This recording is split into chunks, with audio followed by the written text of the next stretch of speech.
Hi, my name is Miss Sizik, and I'll be your child's US 1 history teacher this year. I just want to take this time to introduce myself and go over the rules and procedures that your child will be following in our US 1 class. So, like I said before, my name is Miss Sizik, and I'll be teaching your child in either US 1 or US 1 honors this year. One of the first things that I ask parents to do is to sign up for a class remind. Each of our classes in different periods have a different remind code.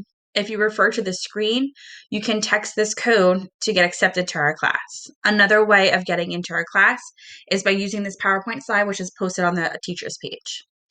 If you also need to get in touch with me, you can use my email address, which is nsizik@longbranch.k12.nj.us. Just some procedures for virtual learning this year. We will be using Zoom in our class. I ask that all students arrive on time and that if possible, they turn their camera on so that way we're able to interact with each other and the students are able to interact with each other. If they choose not to show their background, that is fine. They may use a virtual background setting to blur out what's behind them.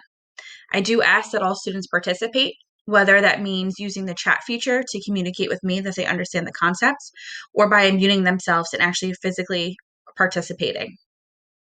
Students are expected to stay in line the entire session. This is both for the first and second session. We have an hour of live instruction, followed by an hour of group work or individual work. I ask that students stay on for the second hour, so that way, if they need help, they're able to communicate with me, and also they're able to work with their peers. If students are having an issue with technology, I ask that they communicate this issue with me so that way we can correct the situation before they miss too much information in class. As far as what we're going to be learning this year, United States History 1 is designed as a survey course, beginning with colonization and settlement of the United States and continuing to the development of the United States as an industrial nation.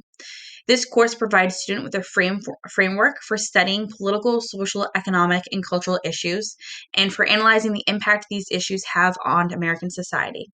In addition to this, we will be incorporating current events into our curriculum. I'm sure you are aware, but our grading policy as a district has changed this year for virtual learning. Rather than percentages and formative and summative assessment, this year our assignments will be broken into 3 categories and will be given points. So the 3 categories this year are student to teacher, and this refers to formative tasks such as do nows, exit tickets, and in-class activities.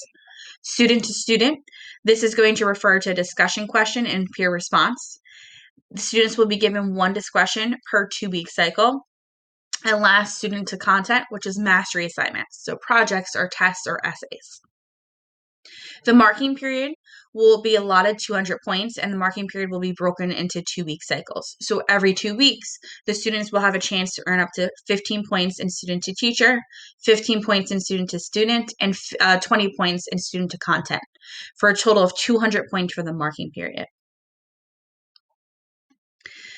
The grading, since we're based on points, is obviously going to be changed as well. In order to receive a A+, you need between a 194 to 200. So it is breaking down by point value.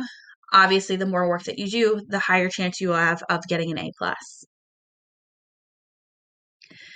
Just like last year when we had SAC, we will still be continuing to have additional help for our students. There will be virtual office hours, and history office hours will be Mondays and Thursdays from 12:45 to 1:40 p.m. All the students have access to a link, which they can join me virtually to ask for any help that they need. If you have any questions, I have posted a Google form, and I just ask that you fill out your child's name, your name, and any questions that you may have. I look forward to working with you and your child this year.